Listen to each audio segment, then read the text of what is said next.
Welcome. Nigeria's electoral umpire, the Independent National Electoral Commission, says it is prepared for the conduct of the by-elections that are going to hold tomorrow, February 3, 2024. And they will hold in 9 states across Nigeria.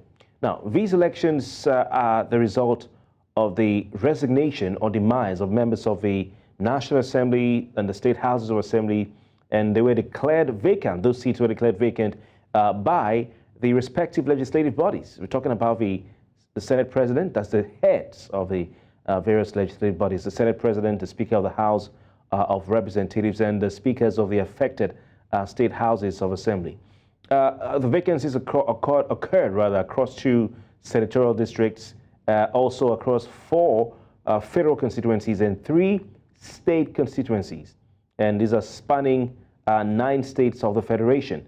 Now, let's look at what the Constitution says regarding this. Section 68 of the 1999 Constitution of the Federal Republic of Nigeria, as amended, says in subsection 1, quote, "A member of the Senate or House of Representatives shall vacate his seat in the House, which he is a member of, if he becomes President, Vice President, Governor, Deputy Governor, or a Minister of the Federal Government of the Federation, or a Commissioner of the Government of a State or Special Advisor." I do not know which senator will want to go down that level, maybe the House of Assembly members. Well, also, INEC is, apart from the by-elections, is conducting rerun elections, which stem from the 2023 general elections as directed by the various Election Petition Appeal Tribunals across the country. There were about 35 as of December, 35 state rerun elections across 35 constituencies that were affected by those court-ordered elections. I think that number has gone up now. While 3 cover the entire constituency, that's they're going to vote in every single polling unit, every single ward. The rest involve only a few polling units.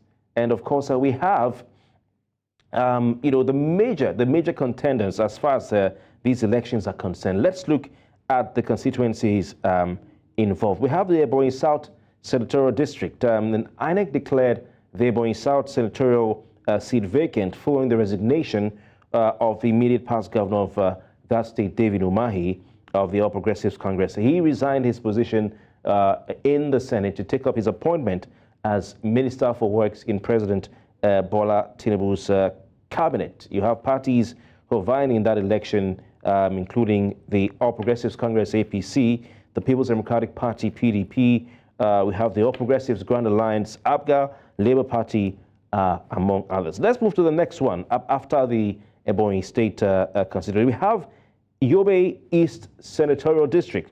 Now, INEC declared the Yobe East Senatorial District seat vacant following the resignation of Ibraheem. Ibraheem is now the Minister of Police Affairs. And according to INEC, they have 5 political parties participating in that by-election, namely the African Democratic Congress, the All Progressives Congress, the All Progressives Grand Alliance, the New Nigeria People's Party, and the People's Democratic Party. If you want to look at that closely, you realize that it didn't mention Labour Party. That's something to look into. The next federal constituency we want to look at, this time not the Senatorial District, the state federal constituency. That's for seats in the House of Representatives. The most paramount is the Surulere Federal Constituency 1. Now, Surulere Federal Constituency 1 has been occupied for years by the man who's very popular in that federal constituency. We're talking about Right Honorable Femi Gbajabiamila. He rose to become the Speaker of the House of Representatives in the 9th National Assembly. Femi Gbajabiamila, or Gbaja, as his supporters like to call him, resigned that seat to take up an appointment as the Chief of Staff to President Bola Tinubu. That's a very, very important position, so we can understand why the man, resigned. 12 candidates from different political parties will be contesting the by-election. If time permits, we'll look at that. Another of the federal constituency seats is the Akoko Northwest Federal Constituency of Ondo State. Tunji Olubimi Ojo, or Olubimi Tunji Ojo, is the occupier of that seat. He was appointed by President Bola Tinubu as Interior Minister, so that's why that seat is vacant. We have Yauri Shanga Ngaski, Federal Constituency of Katsina State.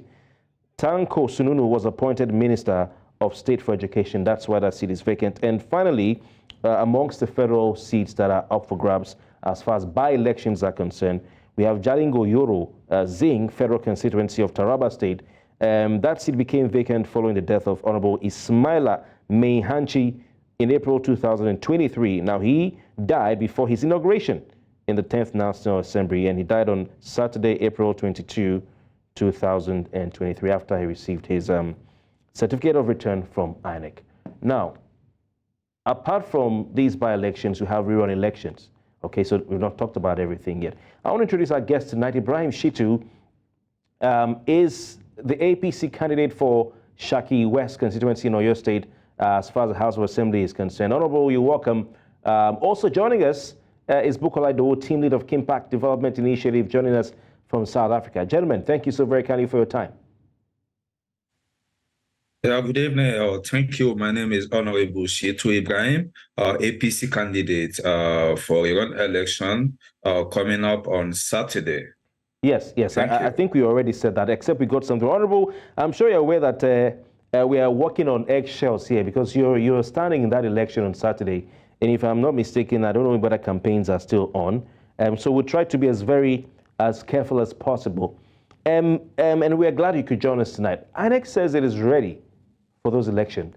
Are you confident that in the ability of the electoral umpire to deliver on its promises? Well, so far so good. What I've seen with INEC, I think I can give them 80% ready. I think they're ready for the election. So far so good. What I've seen. But I think what INEC need to work on is just the security, because actually in Oyo State here, I think because the governor believes he has is the chief security of the state, he can do and undo. But I believe in INEC. I believe they're going to do well, because as I speak to you right now, like I have like 50 buses of PMS, park management service, or what do they call themselves, like the park manager, the motor park people in Saki right now. Though I informed the police and the INEC, and then their excuses was like, okay, they're just coming for the campaign because campaign is going to end today. Okay. So I believe in INEC. I just want the federal government, just the security. I think we have to work on security, because I don't know how you just want to have election in just 2 polling units. Because in my own case, we're having election in just 2 polling units. And the governor is deploying supporter from Ibadan down to Saki with 40, 50 buses. So I don't know what they are coming to do in Saki when they don't have PVC to vote. So with INEC, I think everything is good. But with the security, I will just employ the security to work very hard, because I think they are very, very serious with this election, and they are looking for all ways to win the election. So it's just the security aspect I'm a little bit concerned. So but I think interesting. Honorable, when you say security, and I'm happy you've spoken your mind, what is it about security in your constituency that you are concerned about? Have you had any security breaches or incidents in the build-up to this election that is of concern to you and makes you worried about security? Yes, prior to this election, like, they've been intimidating our supporter, the ones that are civil servants. They'll be threatening them that they're going to sack them from the public service and everything. We saw a lot of threats and intimidation from our supporter, and so far so good. We petitioned the CP, and then he invite the people, and then they promised to make everything go on well. Because I think 2 days ago, CP invited them right from Saki to Ibadan. And then I think they wrote statement, and then they promised, and then they affirmed to us that they are going to make everything peaceful. So I hope everything go well. But there have been a lot of security breaches, because right now, as I speak, I'm telling you, they have over 50 buses load of PMS boys from Ibadan in Saki right now. If you get to Saki right now, you can't even see one single hotel to get. They've occupied everywhere, but their excuse is they came for campaign, which is their legal right. They can do that. But after the campaign, are they still going to stay, or they are going back to Ibadan? Because they don't have any business there and they don't have PVC to vote. So why are they in Saki? So that's what I don't know. How many wards are in Saki West State Constituency? Yeah, we have 11 wards. And then we have 228 polling units. 8 polling units. And this one is holding in just 2 polling units and 2 wards. Okay, is yours a rerun or a by-election? No, it's a rerun. Okay, so who won that election? And you know, yeah, I won the election. No, who did INEC give a certificate of return to? Yes, a certificate of return, but it was being set aside by the Court of Appeal. Okay, a certificate of return was presented to you. The Tribunal and the Court of Appeal. Okay, all right. Then I think you're one of the lucky ones because your counterparts in Plateau State were not asked to go back, you know, for a rerun. They were just simply sacked. What did the court say in your case? You're saying that you have the voting in 2 constituencies. Am I right? What did the court say in the appeal against? Yes. What court said is this. Okay, in the first polling unit, there was overvoting, but to me, it's not even overvoting because it is just a matter of calculation. Because when they are doing the calculation, they didn't get it right. So the other parts take it to court as overvoting because when they do the final calculation, it's more than the actual votes casted. So in that very polling unit, so court say, okay, this is overvoting because of the total votes is more than what the ballot paper used in that polling unit. So court said, okay, you should do a run in that polling unit. And then the second one, there was violence in that polling unit and the entire election there was cancelled. So what court now said is this, I won with just 270 votes. And in those 2 polling units, the total valid vote there are 1,250. So what court decided is the margin of lead. So they said, if we do rerun in those 2 polling units, it can change the result of the election. So that was the court verdict. All right. Now, those 50 or 53 buses, you know, owned by the Park Management Services, are these people the same as maybe NURTW or are different? Yes, same thing with them, yes. That's they are NURTW, yes. Okay. I mean, we know that these people are mostly aligned to your party, the All Progressives Congress, but you're accusing the state government, which is PDP, of bringing their supporters to Saki, where you're voting in only 2 constituencies. Yes. But it could be argued that anyone can go anywhere for campaign in Nigeria, you know. Anyone can carry their supporters anywhere to campaign and, you know, bolster support for their candidate. Yes, no, because I know because as this election is concerned, we have been working with our people, we've been talking to them, we've been giving them confidence, but all day they have been planning is just to disrupt the election because they know they don't have chance. I can assure you, they don't have chance. Well, we'll leave that for the voters to decide. So we will see what happens. But I mean, given benefit of the doubt, you know, to the PDP in your state, probably we can say that they just want to go and campaign, you know, and galvanize support for their party. But well, you've said what you said, so let's see what happens. What issues have you noticed in the build-up to these elections, at least in your constituency and around the country, that, you know, maybe from the part of INEC or security agents or whoever, that you think should have been handled better? That you think should have been handled better? From part of INEC, I think INEC need to work harder. Because what I just realized in this election is this. We, the candidates, we can't be the scapegoat for INEC negligence. So INEC to work hard, they need to work harder with their staffs. Because what because you can see as I'm doing rerun election, I have to start again. I have to do campaign. I have to mobilize my supporters. I have to do lots from what is not my own mistake, from INEC negligence. Because what they claim is 2 voters card, no, sorry, 2 ballot paper was given to a candidate. How is that supposed to be my own fault? But I think the election, this thing need to be, they need to review it. Because what actually happened in my own case and what happened in a lot of this election, the last general election is this. When your opponent see that, okay, this is your stronghold, what they just do is they collide with the INEC and they give a voter 2 ballot paper and they count that as overvoting. And what election rule says is once there's overvoting, there's going to cancel the votes. Okay. Okay, so these are some of the issues that what happened to the INEC that gives someone 2 ballot paper? He went scot-free, nothing happened to him. So it's the candidates that's now the victim. So I think INEC need to work very well with their staff and then let them have consequence for their actions.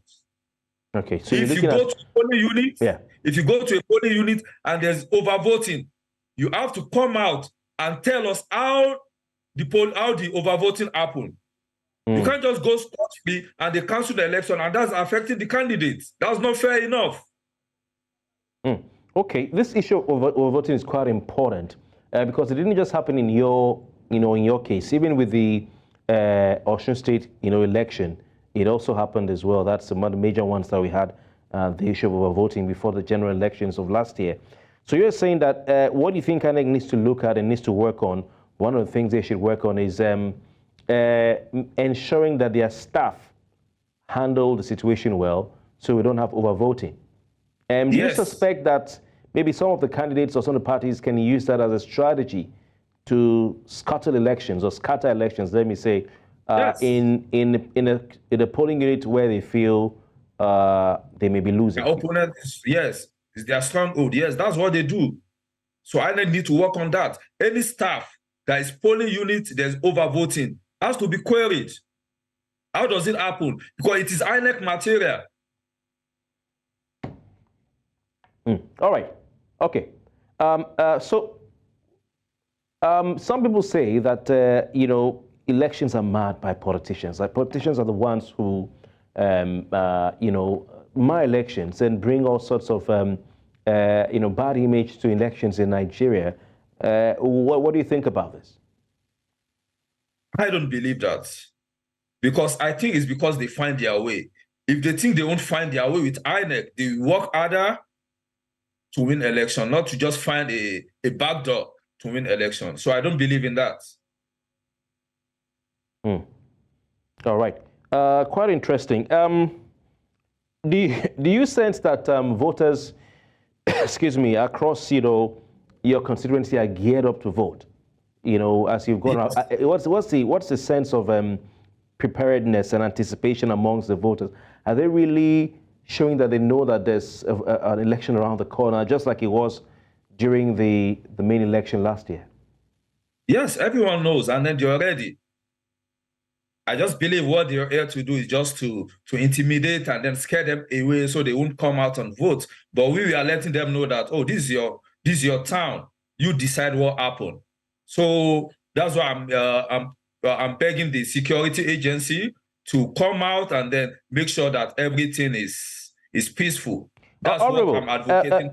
Voter confidence, some could argue voter confidence seems to be low. When you look at what happened in the last election, some people are saying they're not going to vote again. They're tired of voting. Do you expect that there'll be some sort of effect, maybe a level of voter apathy on Saturday? I believe there's going to be massive turnouts because my own people are actually ready. Okay, at least in your constituency. Yes, there's going to be. Even they have the knowledge that my people are ready to come out. So that's why I think they just want to intimidate them so they won't come out. But my people are ready. All right. Are you satisfied with the timetable INEC gave? in the build-up to this election, do you feel you had enough time to campaign? Yes, I think it's fair because I think what the Court of Appeal ordered is 90 days after the judgment. So I think that's fair enough. Okay. But to others, it might not be fair because I have just 2 polling units. So from my own side, I may think it's fair. But consider other people that maybe they are running the entire local government, entire federal constituency or senatorial distance. So it might not be fair with them. All right. Let's do some analysis. I know you've talked about this a bit, but what can the Independent National Electoral Commission do to improve elections in Nigeria, especially learning lessons from the last election, generally speaking? Now, I don't want you to just look at your constituency and your experience, but take your experience and then juxtapose it with a general experience across Nigeria in last general election. Yes, I think INEC need to work harder. I don't know how innovative their staff are, but I think they need to employ innovative people, and then we need to advance in our electoral system. I was lucky one day when I was in Lagos because before the court declaration, I was actually, we went for plenary session, just courtesy visit to Lagos State House of Assembly. So we met them during their plenary section, and then I think what they were debating then was how to amend the INEC constitution and everything, because I think INEC need to work harder. I think they need to call professionals and see how they need to how will I put it? They need to, all these loopholes, they have to have them covered, because they have a lot of loopholes. That's why all these politicians think they can actually do and undo. So the politicians now just believe, with the help of INEC, they can just win an election. One of even this thing when I contribute, when they were discussing that very matter in Lagos House of Assembly, I have to come allow. I think this thing is very simple. You have the total number of people that want to vote. I think voters ballot paper could come with name of voter when they were printing it. So when after election, you can know, okay, how many people vote? What are the name of people vote? Does it correspond with the people they accredit with? But in this situation whereby everybody, they can even take, the way INEC is even right now, they can take a ballot paper from another unit to come and find a way and slot it into another unit to cause overvoting. That's how open it is. That's how great the loopholes are. So INEC need to cover all those loopholes. All right. Honorable, now looking at, apart from INEC, let's look at the security agencies. What lesson do they need to learn, building up from the last general election in 2023, in order to improve election experience in Nigeria? Well, I think last election, the security agency, they actually tried their best.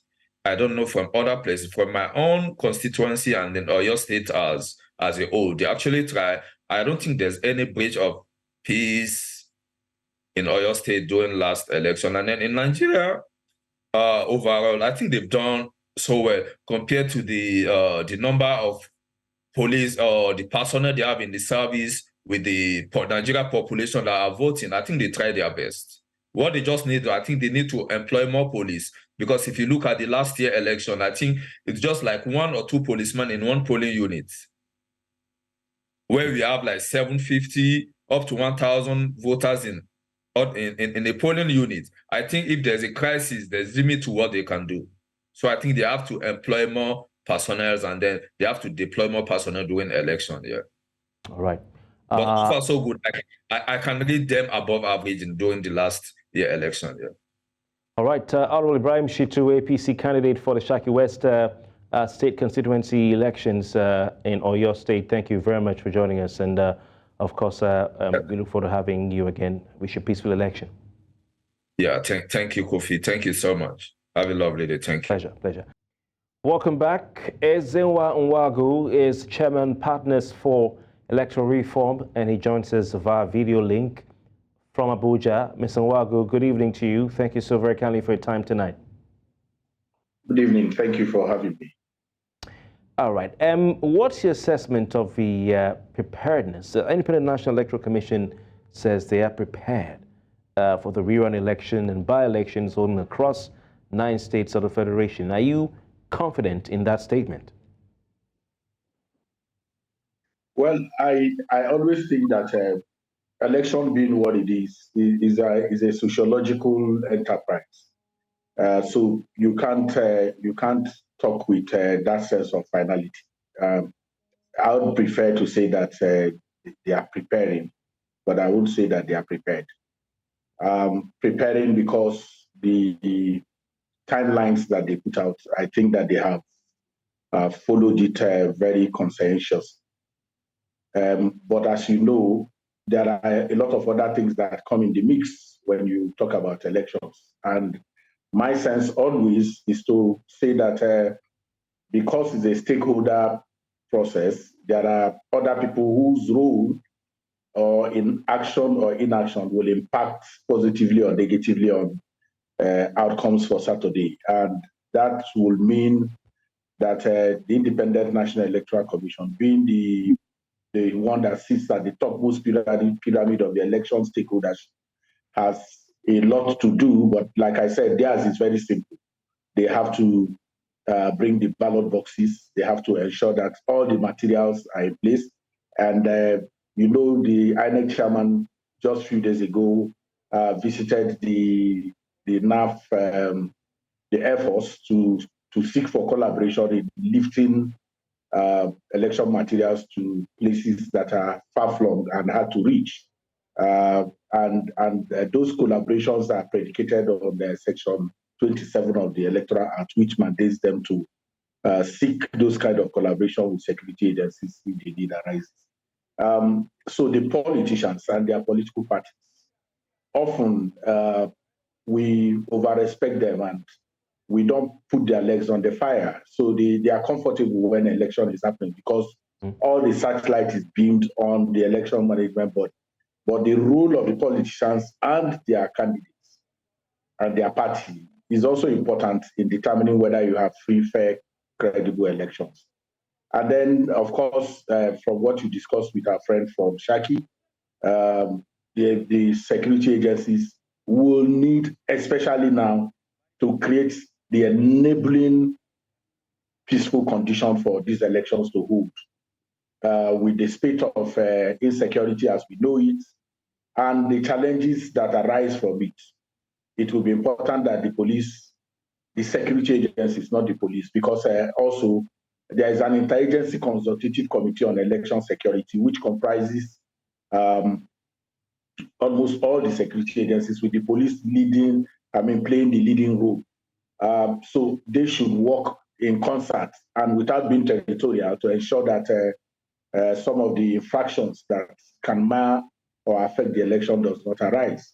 And then the voters themselves, if they also conduct themselves peacefully, it will also impact the election. And then generally, our knowledge of the law that guides the process itself is important, because oftentimes both those of us who are involved in public commentary and the media, our understanding of the electoral law, the Constitution, and INEC guidelines itself will help us in making people understand what their responsibility and duties are during the election. So the mix of all of this is what perhaps is important in having free, fair, credible, acceptable, inclusive election. All right, quite interesting. Ezewa Nwagu, we've seen that we have some of the elections, the by-elections holding in 9 states, but we have rerun elections holding in other states as well. And these are elections that are court ordered, or tribunal ordered. We want to call it court or tribunal. But we're seeing some states, the courts just gave the election outrightly to the winners or the appellants. For instance, Plateau State, where the state and federal lawmakers were sacked at the Court of Appeal stage. For instance, the man who came from Saki, he's a state constituency candidate. and the court ordered a rerun in certain polling units in his constituency. Do you think that there's been some sort of lack of a balance, a level treatment to the candidates and the applicants across in the different appeals following the 2023 election? Well, I think that the specific cases have their interpretation and understanding, and that we can leave that to the judiciary to interrogate and audit as to whether they have discharged themselves creditably or not. But on the face of it, if you are dealing with Plateau, for instance, where the PDP will not be participating in the senatorial election because they were the ones that were responsible for the rerun itself, and the law is very clear already. And the judgment, the last judgment of the court is very also clear that since there's a court of appeal judgment that has made it impossible for them to participate, and it's not the first time. There are plethora of cases where those who have caused rerun are barred from participating. So that is already very clear. So it is the responsibility of the judiciary to audit themselves and see whether there are places where their people did not discharge their duties as responsibly as they should. But what do you think? What do you think? Do you think they need to do that audit? Do you think they have reason to say we didn't do well? It is not for us to. The law is, that's what I'm saying, that if a judgment has been made and it has gotten to the point of finality, the state constituency elections, the senatorial elections, they are concluded at the Court of Appeal. That's the final court for those elections. So if there is a judgment that has been finalized, I think, good or bad, we have responsibility to obey those laws. All right, but sir, it will be argued that we also have responsibility to give analysis, opinion on the performance of the judiciary. I want to ask you, I'll push you further on that. Do you think that we should have more rerun elections, more than we have right now? Bearing in mind some of the reports. Yes, sorry, sir. Bearing in mind some of the reports of electoral malpractices, use of political thugs. We saw some of these things in live video, and some of those constituencies have members sitting in the legislative chamber at the federal and state level, and no rerun was ordered there. Okay, so the point about law is evidence-based. It is not based on hearsay. If there is ballot box snatching, you then have to look at what the law says, and then also look at what the guideline says. Does the ballot box that was snatched, does it impact in the margin of lead? If it does not affect the margin of lead, the electoral management body has a responsibility to make a return from those elections. So it's not sufficient to, you can have, say, 1,000 polling units, and then there could be ballot box snatching in 10.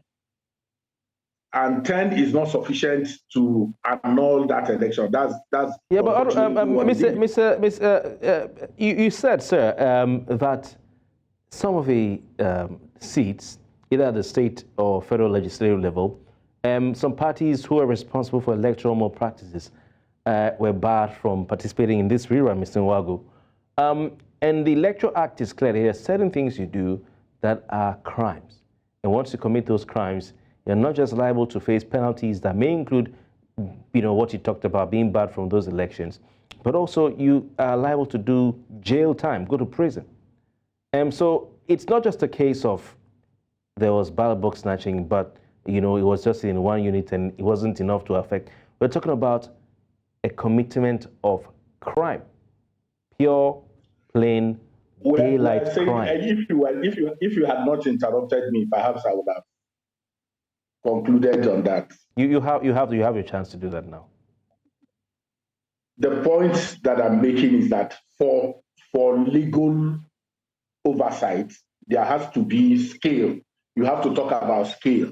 For consequence management, that is a different thing. The Independent National Electoral Commission has a responsibility to sanction these officials who have derelicted in their responsibilities, especially where there's a breach of the Electoral Act.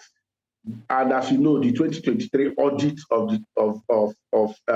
the audit of that election will just be almost concluded now that the Supreme Court has finally dispensed with all the cases. So consequence management is a different thing. Legal interpretation and oversight is a different matter. It has to do with scale. So scale in terms of, yes, there was ballot box matching, but in how many places? That's where you have them talking about substantial, whether there is substantial, whatever they refer to in law. So consequence management is something that we have not been very good at. And that is why you see that the security agencies have outsourced the responsibility for sanctioning to a yet to be created Electoral Offences Commission. But the law is very clear that in the committance of crime, that it is responsibility of the police, especially the Police Act is very clear that they have responsibility to maintain law and order throughout the country. And there is no specific time, whether election time or no time. But what we are seeing is that, first and foremost, the Electoral Act says that it is the INEC that will prosecute electoral offenders. And the legal department of INEC does not have the capacity, does not have the competence, does not have the resources to take on that kind of responsibility. It has to be the responsibility of security agents. But their own personnel who, in fact, who derelict on their responsibilities, INEC must sanction them. Then the next one is the political parties. There must be a report. The fact that an official derelicted on his duty and the political parties who are probably were impacted by that action or inaction does not make a report, you cannot just go on and say you want to sanction. So everyone has a responsibility. But what we do with election is that we do a touch and go. Our approach to it is almost touch and go. All this time now, once people have won or lost, they move on and wait for the next election. There is nobody that says we were cheated in so and so place. INEC officials did X, Y, and Z and petition the INEC chairman and give it to News Central to say we have petitioned the INEC chairman because of the irresponsibility of their official in certain area. But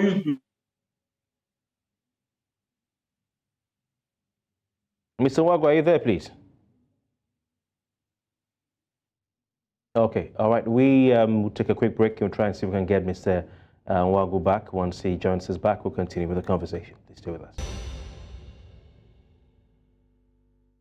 Welcome back. We still have Ezenwa Wago with us. He's the chairman of Partners for Electoral Reform, and we're looking ahead to the forthcoming rerun elections and by-elections on Saturday, February 3, across the Federation.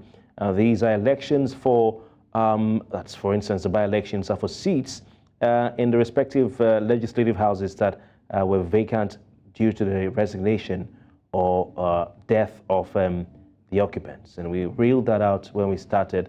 Also for the rerun elections, these are ordered by courts following the plethora of litigations after the 2023 general elections. Had so many litigations, probably the highest in history.